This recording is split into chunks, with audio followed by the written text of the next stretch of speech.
Chers frères et sœurs en Christ, chers auditeurs, auditrices de la radio Massabielle, chers fidèles et tous ceux qui nous suivent à travers les réseaux sociaux, bonjour.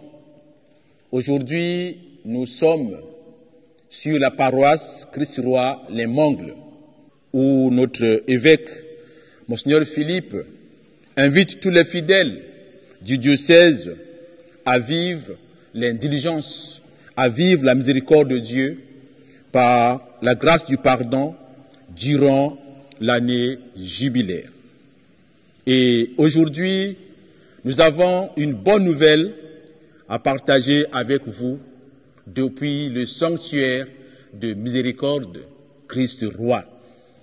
Nous partageons avec vous les 5 puissances du carême pour nous aider sur cette route qui nous conduit à Pâques. Oui, ensemble, nous marchons dans l'espérance, en avançant vers Pâques, vers notre salut, vers la résurrection du Christ. Que l'Esprit Saint nous conduise pendant les 40 jours pour être renouvelés à Pâques. Oui, l'espérance ne déçoit pas, puisque l'amour de Dieu a été répandu dans nos cœurs. Romains chapitre 5, verset 5. Je suis le Père Frédéric Essengo, curé de l'ensemble des paroisses de Petit Canal, et Marlène va vous présenter la puissance de la pénitence. Et lorsqu'on parle de la pénitence, on voit le pardon, on voit aussi le vécu, le concret dans la confession. Et Roger, notre frère, va nous parler de son cheminement dans l'espérance. Autrement dit, la persévérance dans l'espérance. Notre sœur Lydie va nous parler de l'espérance et aussi du partage. Lorsque je dis partage, comprenez qu'il y a aussi la notion de la charité. Et Lydie viendra nous parler de la prière et l'amour. Qui dit l'amour, justement, c'est aussi la charité. Voilà les éléments que nous allons partager ensemble ce matin, qui vont nous aider une fois de plus à continuer ce chemin, à continuer la route jusqu'à la Pâque. Comme annoncé, maintenant Marlène va nous parler de la pénitence qui est pour nous le chemin d'espérance. La pénitence, d'après mon vieux dictionnaire le Robert, est un profond regret, le remords d'avoir offensé Dieu, accompagné de l'instinct de réparer ses fautes. Réparer ses fautes. Il faut déjà qu'on les reconnaisse. Reconnaître que l'on a mal agi, que l'on regrette d'avoir blessé. C'est une attitude qui conduit à vouloir changer sa manière de penser, sa manière de vivre, à réparer les dommages causés aux autres, à soi-même et également à Dieu. C'est la contrition. C'est une démarche qui peut être faite à tout moment, quand le besoin se fait sentir, bien sûr. La période de carême et la période jubilaire y sont tout à fait propices. Ce sont des périodes de réflexion, de conversion, de réconciliation avec le Christ et avec nos frères.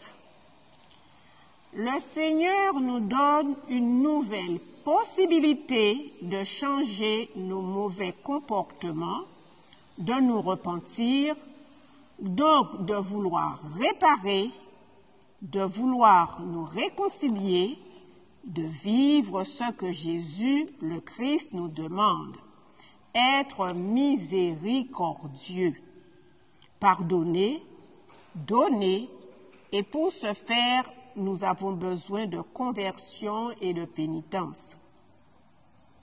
La pénitence, ce n'est pas chercher à se faire souffrir par une quelconque privation, mais chercher à aimer plus. Elle va de pair avec la prière. Répondre à tout ce que l'on fait avec amour, mais un amour réel. Donc, je disais que ce temps de carême et de période jubilaire sont tout appropriés pour nous permettre d'examiner notre vie, de trouver des solutions pour ne pas rester spectateurs, consolateurs, mais vivre dans le dynamisme de l'amour de Dieu. Dieu nous a tellement aimés qu'il nous a donné son Fils unique, Jésus, qui est allé jusqu'à la croix pour racheter nos fautes. Il est le chemin, la vérité et la vie.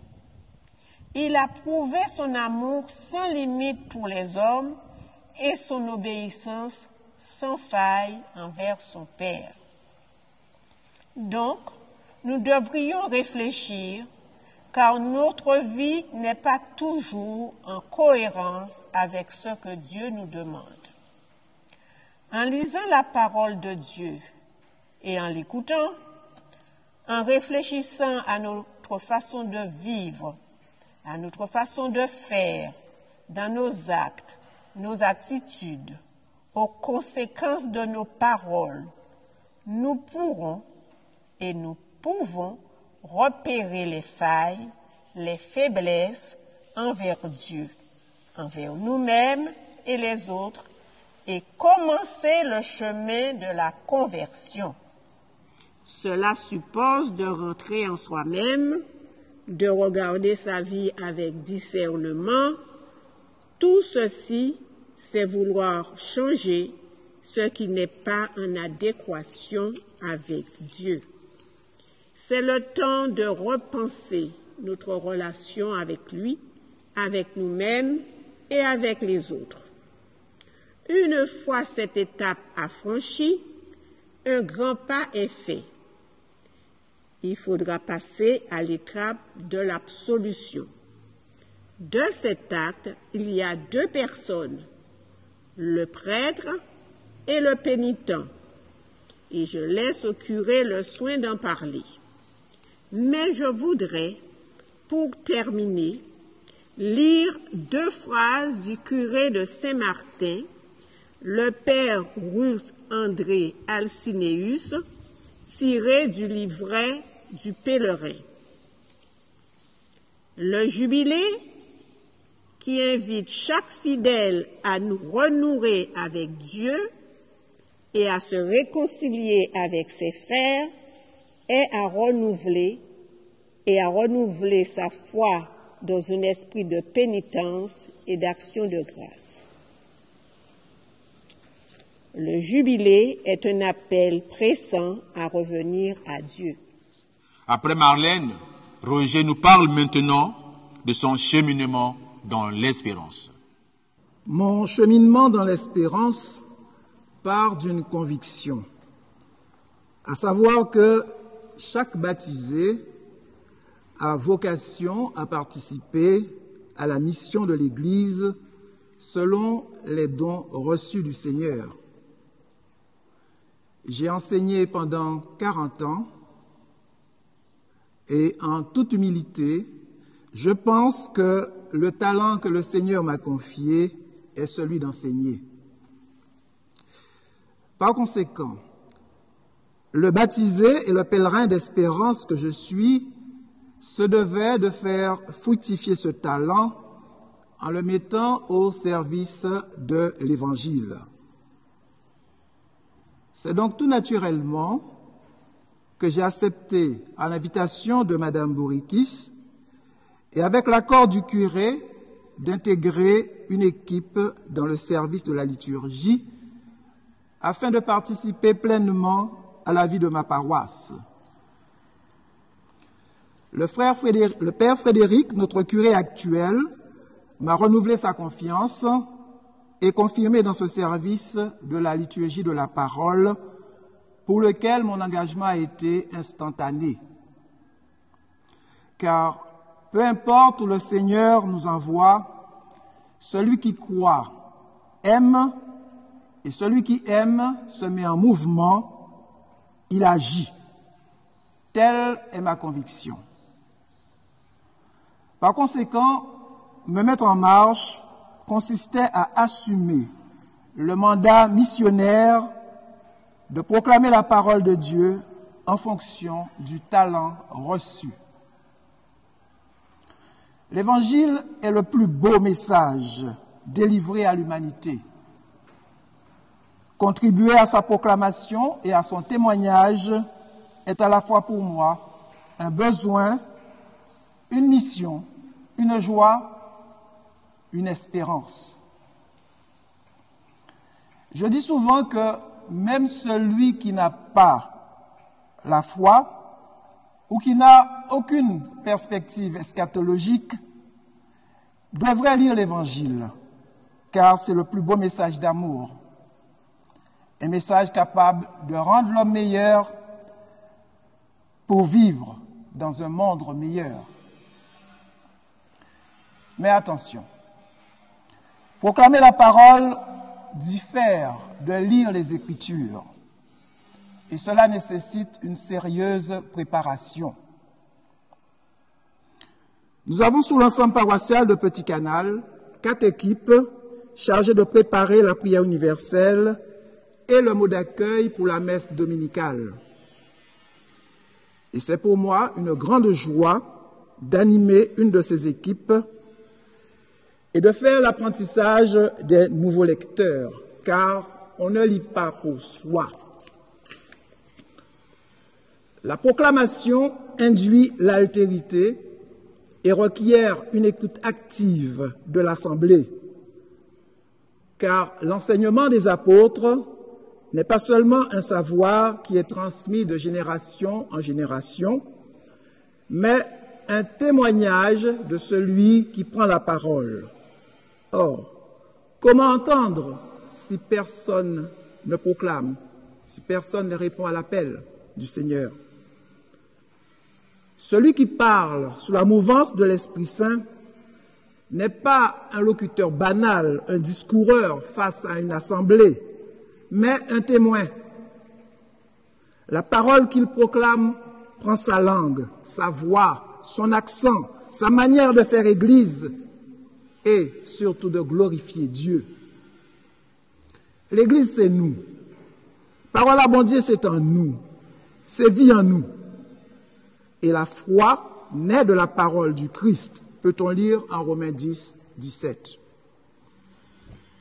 Dieu a remis les tables de la loi à Moïse, et Moïse a proclamé la loi au peuple.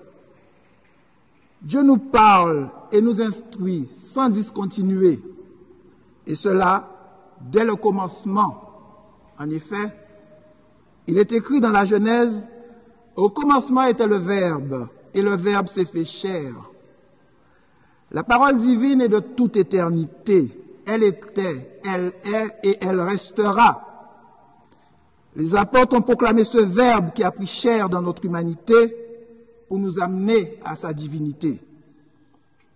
C'est à nous maintenant, baptisés et confirmés, donc disciples de Jésus, de prendre notre bâton de pèlerin pour cheminer avec lui et avec tous nos frères sous la route de l'espérance. Celui qui met ses commandements en pratique, il trouvera la vie, nous dit saint Paul dans Romains 10 au verset 5. Si de ta bouche tu affirmes que Jésus est Seigneur, si dans ton cœur tu crois que Dieu l'a ressuscité d'entre les morts, alors tu seras sauvé. L'espérance ne déçoit pas, nous dit saint Paul. Et nous proclamons bien dans le credo, je crois en Dieu le Père Tout-Puissant, je crois en Jésus le Christ notre Seigneur, je crois en la vie éternelle.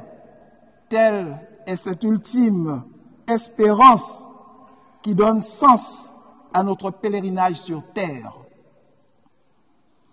Et le temps du jubilé est pour nous tous un temps favorable pour prendre ou reprendre la route tels des pèlerins au rythme de l'Évangile, et chacun prend la route en partageant avec l'autre.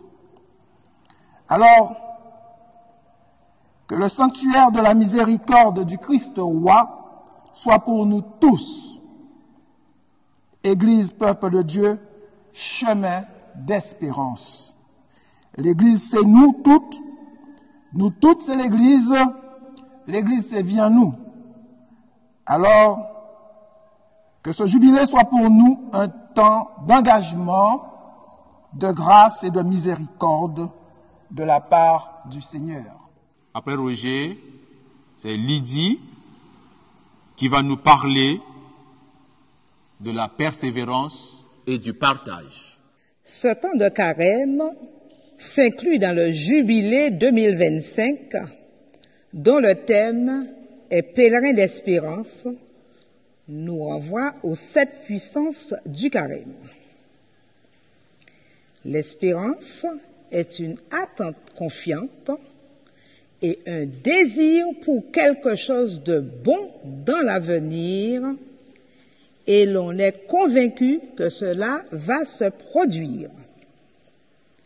La persévérance est étroitement liée à l'espérance, qui, selon la Bible, demeure constant dans la fidélité, à la foi et également à la vie chrétienne. Il est important pour nous de persévérer et de mettre notre espérance dans la grâce souveraine de Dieu, où nous trouverons espoir. La persévérance nous permet de développer des qualités telles que l'estime de soi. L'autonomie apporte également une amélioration dans nos relations, tout ceci contribuant à la satisfaction de nos besoins psychologiques. Au sein du sanctuaire Miséricorde de Christ Roi de l'univers, j'œuvre au sein de 2 équipes qui sont la décoration et la sécurité. Je suis également responsable de l'organisation et de la préparation des repas lorsque nous recevons par exemple l'évêque, le vicaire ou encore les prêtres et les diacres du doyenné. Ces actions m'ont permis de croire en moi et de gagner en capacité. Faisant partie du groupe d'adoration récemment, cela m'a permis de renforcer mon engagement au service du sanctuaire Miséricorde Christ Roi des Mangles. Partage rime avec persévérance. Le partage consiste à donner. Quand l'on partage, on garde quelque chose pour soi. Dans Ésaïe, chapitre 58, verset 10, il nous est dit que Dieu n'a pas partagé son Fils, il l'a donné. Au sein du sanctuaire Miséricorde de Christ Roi, le 22 mars 2025, nous avons accueilli des jeunes de la catéchèse de Goyave, les adolescents de la paroisse de Saint-Charles-Borromée de Goubert et de la communauté de Lens-Bertrand. C'était un temps fort de partage au sein de notre sanctuaire. Il y a eu des échanges, des conférences, confessions et l'Eucharistie célébrée ont rythmé cette journée. C'était un temps d'espérance pour les jeunes et l'Église. Pour ma part, il m'arrive souvent de m'oublier lorsque je partage, puisque je garde et nous devons garder en tête que tout ce que nous avons vient de Dieu. In fine, j'ai la joie de partager au sein du sanctuaire Miséricorde de Christ Roi des Mangles Petit Canal. Merci. Après Lydie, Annie va nous parler de la prière et de la charité. En cette année consacrée au Jubilé de l'Espérance dans notre diocèse de Guadeloupe, nous vivons la prière en Église de différentes manières. Alors, prier, d'abord, c'est parler à Dieu dans l'intimité, La prière, c'est une arme puissante. D'abord, avant de prier, on demande l'aide de l'Esprit Saint. Et elle peut être un cri d'amour ou un cri de souffrance. Prier, c'est une faculté naturelle de tout être. Prier tous les jours nous garde notre âme du mauvais. La prière nous bâtit, Jude verset 20.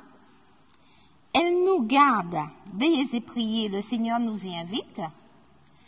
La prière nous transforme, 2 Corinthiens chapitre 3 versets 18 à 22.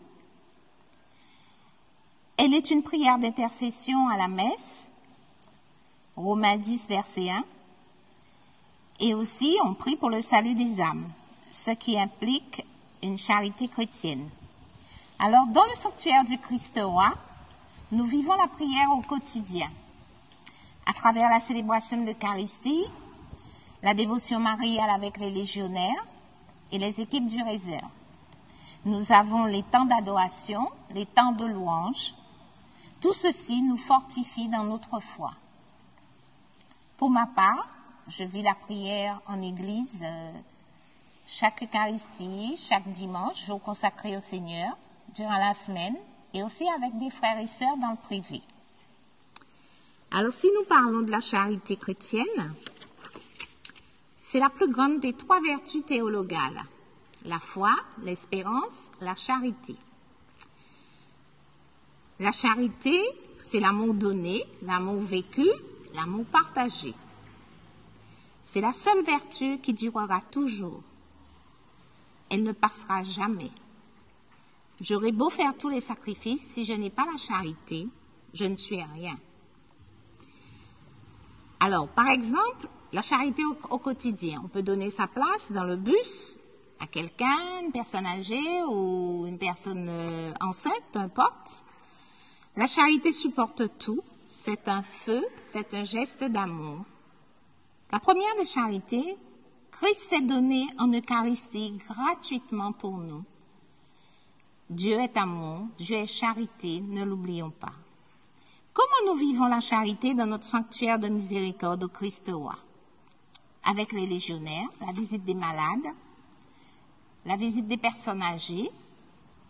Il y a aussi les équipes de visite à domicile avec les prêtres.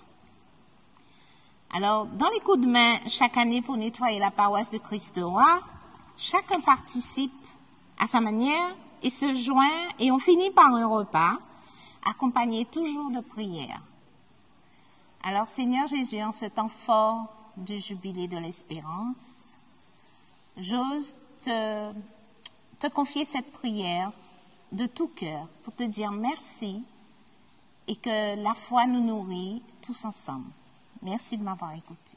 Maintenant, chers frères et sœurs, je vous propose un exercice. Regardez vos mains. Sur chacun de nos doigts, nous allons mettre une de ces puissances du carême. Tout ce que les frères, tout ce que les sœurs ont partagé et ont vécu, et ce que nous vivons ici au sanctuaire Christ roi. Sur le pouce, nous mettons la puissance de la prière. Et Marlène l'a bien dit. Et le pouce est le seul doigt qui fait face aux autres. Avec le pouce, on peut toucher chacun de nos doigts. Cela nous montre que la prière va toucher chacune des autres. Puissance de notre carême. Sans la prière, nous n'y arriverons pas. La prière est la base de tout. L'index sert à montrer quelque chose. Donc, le jeûne, la privation ne vaut rien en soi-même. Il nous montre ce qui est futile dans nos vies, ce dont nous voulons nous débarrasser pour aller vers l'essentiel, pour aller vers le Christ. Le jeûne nous montre l'essentiel, le Christ. Le majeur est le plus grand de tous les doigts. Il nous montre que le partage, c'est-à-dire la charité, l'amour, est la plus grande des vertus. L'amour ne passera jamais. 1 Corinthiens chapitre 13, verset 8. Sans amour, tout le reste ne sert à rien. Et Annie nous l'a bien montré dans son intervention. Nous avons l'annuaire. L'annuaire porte justement l'anneau de l'alliance. Il nous montre que le pardon nous remet toujours dans l'alliance avec Dieu et dans l'alliance les uns avec les autres, en famille, en paroisse, au travail et partout. Il y a aussi les œuvres de pénitence, les œuvres de pénitence, de miséricorde pour visiter les malades. Il y a le Père Silouane qui disait que nos pieds doivent être des pieds de Jésus pour aller visiter les malades. Nos mains, les mains de Jésus, justement, pour s'entraider les uns les autres. Nos bouches aussi, la bouche de Jésus. Voilà, pour faire le monde, pour recevoir l'indulgence, pour recevoir le pardon de Dieu. Et enfin, nous avons l'auriculaire. L'auriculaire est le petit doigt qui sert à gratter l'oreille. Autrement dit, en persévérant dans l'espérance, nous écoutons mieux la parole de Dieu.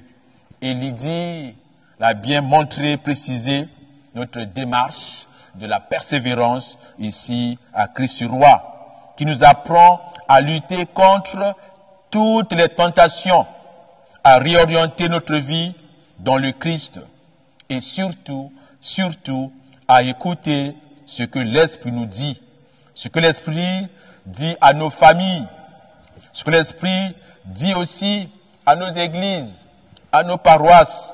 Apocalypse chapitre 2, verset 7. Oui, chers frères et sœurs, très chers fidèles, auditeurs, auditrices de la radio Massabielle et tous ceux qui nous suivent dans les réseaux sociaux, nous avons partagé avec vous notre vécu ici et nous pouvons donc nous tourner les uns vers les autres, justement pour nous serrer avec la main, notre main, serrer le voisin, le frère, la sœur, en lui souhaitant un bon et saint carême. Et bonne marche dans ce jubilé, dans ce grand jubilé, ici, dans notre diocèse de la Guadeloupe. Amen.